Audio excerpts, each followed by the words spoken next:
Hi എല്ലാവർക്കും സുഖമാണോ? അപ്പോൾ ഇന്ന് ഞാൻ അടിപൊളിയായിട്ടൊരു ഗുലാബ് ജാമുനാണ് ഉണ്ടാക്കുന്നത് കേട്ടോ.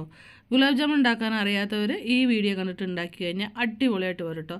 അതിന് വേണ്ടിയിട്ടാണ്. അപ്പോൾ ഞാൻ ഏത് ബ്രാൻഡിൻ്റെ വേണമെങ്കിലും നിങ്ങൾക്ക് വന്ന് ഗുലാബ് ജാമുൻ്റെ പൊടി ഇങ്ങനെ കിട്ടും റെഡിമെയ്ഡായിട്ട്. അത് ഞാൻ ഇതിലേക്ക് ഇടുന്നുണ്ട്. ഞാനിപ്പോൾ വന്ന് ഇവിടെ നമുക്ക് ആച്ചിയുടെയാണ് ഗുലാബ് ജാമുൻ എടുത്തിരിക്കുന്നത്. നിങ്ങൾക്ക് ഏത് ബ്രാൻഡ് വേണമെങ്കിലും ഉപയോഗിക്കാം.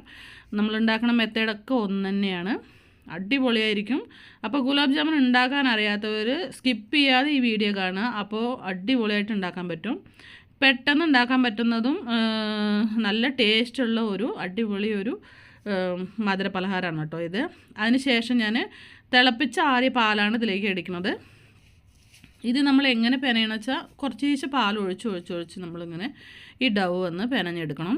ഒരുപാട് പാൽ ഒഴിച്ച് കഴിഞ്ഞാൽ അത് പെട്ടെന്ന് അങ്ങോട്ട് ലൂസായി പോകാനും നന്നായിരിക്കില്ല. അപ്പോൾ അതിങ്ങനെ കുറച്ച് ഒഴിച്ച ശേഷം നന്നായിട്ട് കൈ വെച്ച് ഇങ്ങനെ ഉതിരിയായിട്ട് നമ്മൾ മിക്സ് ആക്കി എടുക്കണം. നമ്മൾ പുട്ടിനൊക്കെ പെനയില്ല അതേമാതിരി ആദ്യം.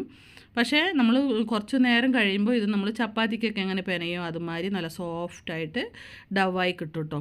അതിന് വേണ്ടിയിട്ട് നമ്മൾ നന്നായിട്ട് ഒരു 10 മിനിറ്റ് ഇതിന് വേണ്ടിയിട്ട് നമ്മൾ നന്നായിട്ടൊന്ന് പെനഞ്ഞെടുക്കണം. കുറച്ച് പാൽ ചേർത്തി വെള്ളം ഒഴിക്കരുത്, പാലാണ് ഒഴിക്കേണ്ടത്. ഫ്രിഡ്ജിൽ വെച്ച തണുത്ത പാൽ ഉപയോഗിക്കരുത്. തിളപ്പിച്ച ആറിയ റൂം ടെമ്പറേച്ചറുള്ള പാൽ തന്നെ ഒഴിക്കാൻ ശ്രദ്ധിക്കണം കേട്ടോ. അപ്പോൾ ഗുലാബ് ജാമുൻ ഉണ്ടാക്കാൻ അറിയാത്തവർ ഇങ്ങനെയൊന്ന് ഉണ്ടാക്കി നോക്കണം. ഈ 2 പാക്കറ്റിൽ നിന്ന് നമുക്ക് ചെറിയ ഗുലാബ് ജാമുൻ ആണെങ്കിൽ ഒരു 80 നിന്ന് 90 ഗുലാബ് ജാമുൻ കിട്ടും. അല്ലെങ്കിൽ കുറച്ച് വലുതാണെങ്കിൽ ഒരു 60-70 കിട്ടും കേട്ടോ. ഇപ്പോൾ ഇതേമാതിരി നമ്മൾ ഇപ്പോൾ ചപ്പാത്തിക്ക് എങ്ങനെ പെനയണമെന്ന് വെച്ചാൽ അതേമാതിരി നമ്മൾ പെനഞ്ഞെടുക്കുക. അതിന് ശേഷം നമുക്ക് എത്രത്തോളം നമ്മളിങ്ങനെ കൈ വെച്ച് ഇങ്ങനെ പെനഞ്ഞെടുക്കണോ അത്രത്തോളം നമ്മുടെ ഗുലാബ് ജാമുൻ നല്ല സോഫ്റ്റായിരിക്കും. പിന്നെ ഇങ്ങനെ ഓരോരുത്തർ ഗുലാബ് ജാമുൻ ഉണ്ടാക്കുമ്പോൾ ഇങ്ങനെ പൊട്ടി പോവും. അതിന് വേണ്ടിയിട്ടാണ് നമ്മൾ ഇങ്ങനെ പെനഞ്ഞെടുക്കുന്നത്. അപ്പോൾ പെനഞ്ഞെടുക്കുമ്പോൾ നമുക്ക് വന്നത് പൊട്ടിപ്പോവില്ല. ഇപ്പോൾ മാവൊക്കെ പെനഞ്ഞ് വെച്ചിട്ടുണ്ട്. ഒരു 10 മിനിറ്റ് റെസ്റ്റ് ചെയ്യണം കേട്ടോ. ഒരുപാട് നേരം ഒന്നും റെസ്റ്റ് ചെയ്യാൻ വെക്കരുത്. അപ്പോൾ മാവ് പുളിച്ച് പോവും. ഇപ്പോൾ ഒരു 10 മിനിറ്റായ ശേഷം ഈ മാവ് നമുക്ക് ചെറിയ ഉരുളകളായിട്ട് നമുക്ക് ഒന്ന് ഉരുട്ടിയെടുക്കണം. അത്രയേ ഉള്ളൂ. ഈ ഉരുട്ടിയെടുക്കുന്നതും ഈ പെനയണതും മാത്രമേ ഉള്ളൂ ഇതിൽ പ്രോസസ്സിങ് വന്ന് കുറച്ച് കഷ്ടമുള്ളത്. പെട്ടെന്ന് എളുപ്പത്തിൽ ഉണ്ടാക്കാൻ പറ്റും കേട്ടോ. അപ്പോൾ എന്തായാലും ഈ വീഡിയോ കണ്ട് ഉണ്ടാക്കാൻ അറിയാത്തവരൊക്കെ ഒന്ന് ഉണ്ടാക്കി നോക്കണം. ഇപ്പോൾ ഇതെങ്ങനെ നമ്മൾ കൈയിൻ്റെ നടുവിൽ വെച്ചിട്ട് ഇങ്ങനെ നല്ല പ്രസ് ചെയ്തിട്ട് ഉരുട്ടിയെടുക്കണം. ഉരുട്ടിയെടുക്കുമ്പോൾ അതിൽ വന്നിങ്ങനെ കോട് വരാൻ പാടില്ല കേട്ടോ. കോട് വന്നു കഴിഞ്ഞാൽ എന്താണെന്ന് വെച്ചാൽ ഗുലാബ് ജാമുൻ നമ്മൾ എണ്ണയിലിട്ട് എടുക്കുന്ന സമയത്ത് ഗുലാബ് ജാമുൻ ഇങ്ങനെ വിരിസലുണ്ടാവും. അങ്ങനെ ഇടയിൽ ഗ്യാപ്പ് ഉണ്ടാവും. അപ്പോൾ നമുക്ക് ഇത് മുഴുവൻ അങ്ങോട്ട് ഉരുട്ടിയെടുക്കാം. ആ സമയം കൊണ്ട് നമുക്ക് ഞാനിതൊക്കെ ഉരുട്ടിയെടുക്കുന്ന സമയം കൊണ്ട് നമുക്ക് ജീര കാച്ചണം കേട്ടോ. ശർക്കരപ്പാവില്ലേ അതാണ് കേട്ടോ. അപ്പോൾ നമുക്ക് ആദ്യം ഗ്യാസൊക്കെ ഒന്ന് അടുപ്പിൽ കത്തിക്കാൻ വയ്ക്കാം.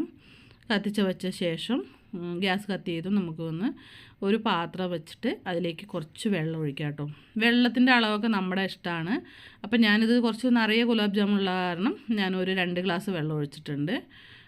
അതിലേക്ക് നമുക്ക് മധുരത്തിന് ആവശ്യത്തിനുള്ള നമ്മുടെ ഇഷ്ടത്തിനുള്ള മധുരം ജീര കാച്ചാനുള്ള മധുരം.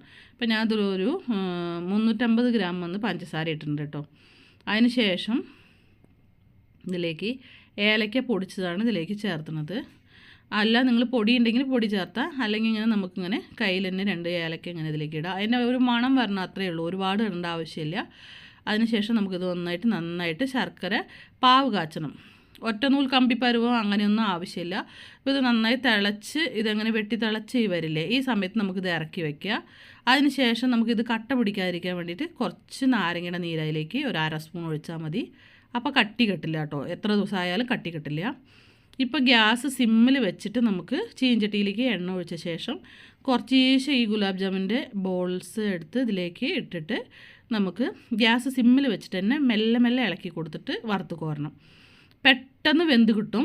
അതുകൊണ്ടാണ് നമ്മൾ പെട്ടെന്ന് അങ്ങോട്ട് കരിഞ്ഞങ്ങോട്ട് പോകും. അതുകൊണ്ടാണ് നമ്മൾ ഗ്യാസ് സിമ്മിൽ വെക്കാൻ പറയണത്. അപ്പോൾ എന്താണെന്ന് വെച്ചാൽ ഉള്ളിലും പുറത്തൊക്കെ ഒരേമാതിരി വേവും. അല്ലെങ്കിൽ മേലെ മാത്രം വേവും ഉള്ളിൽ വേവുണ്ടാവില്ല. മാവ് അങ്ങനെ ഇരിക്കുന്നുണ്ടാവും. അപ്പോൾ ഗുലാബ് ജാമുൻ ടേസ്റ്റ് ഉണ്ടാവില്ല. ഈ ചെറിയ ടിപ്സൊക്കെ നിങ്ങളൊന്ന് ശ്രദ്ധിച്ചാൽ നിങ്ങൾക്ക് അടിപൊളി ഗുലാബ് ജാമുൻ വീട്ടിലുണ്ടാക്കാം. ഇപ്പോൾ ഞാൻ ഒരു 4-5 ട്രിപ്പായിട്ടാണ് കുറച്ച് ഇട്ടിട്ട് ഈ ഗുലാബ് ജാമുൻ മുഴുവൻ അങ്ങോട്ട് പൊരിച്ചെടുക്കണം കേട്ടോ. അപ്പോൾ അടിപൊളിയായിട്ട് റെഡി ആയിട്ടുണ്ട്. ഈ സമയത്ത് നമുക്ക് പഞ്ചസാര ലായനി വന്ന് നന്നായി തണുത്തിട്ടുണ്ട്. ജീര കാച്ചിയത് തണുത്തിട്ട് വന്നിട്ടുണ്ട്. ഈ സമയത്ത് നമുക്ക് തണുത്ത ശേഷം മാത്രം ഇതിലേക്ക് ഇട്ടിട്ട് ഒരു 3 മണിക്കൂറൊക്കെ ഇത് നമ്മൾ ഇങ്ങനെ കുതിരാൻ വെക്കുക. അപ്പോൾ അടിപൊളിയായിട്ട് നമുക്ക് ഗുലാബ് ജാമുൻ കിട്ടും. ചൂടോടെ ഇടുമ്പോൾ അതങ്ങോട്ട് പൊടിഞ്ഞു പോകാൻ സാധ്യതയുണ്ട്.